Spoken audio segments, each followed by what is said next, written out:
Комисии, конзилиуми и окинати одлуки, опозицијските пратеници се сомневаат во тврдењата на власта дека состојбите на клиниката за онкологија се средени, а долговите преполовени. Поништувате комисија на која што ја дават ингеренции и тоа кој?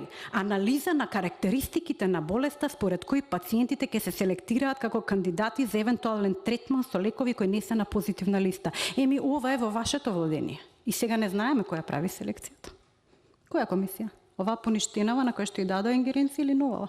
Значи, повторно на онкологија има хаос. Заменик министерката Маја Манолева укажува дека актуелното раководство на клиниката работи професионално и дека некои проблеми се таложели со години. Еден од нив е като системот кој на брзина е пуштен во употреба 2017 без обучен кадар.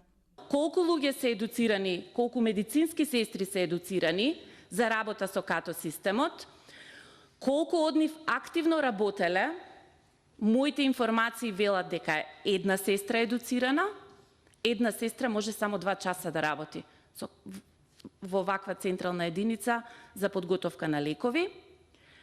И практично дали тој некомплетен централен систем за подготовка на лекови и като системот, тоа е софтверот, профункционирале со соодветен технички прием.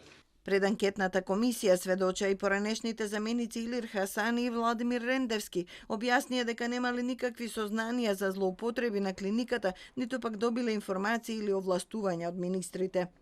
Не сакам јас да се амнестирам од некоја хипотетичка одговорност која би можела и мене да ме опфати во овај скандал во онкологија, но не осеќам никаква одговорност за тоа што настанало од причина на лимитирањето како заменик министер.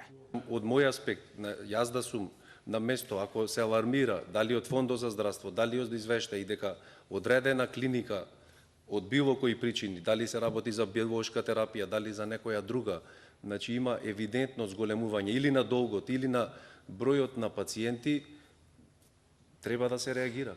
Пред анкетната комисија ќе сведочат и други експерти и функционери. Таа треба да утврди евентуална политичка одговорност за пристрасно и несоодветно лекување на онколошки пациенти, посебно со биолошка терапија, како и за други можни злоупотреби.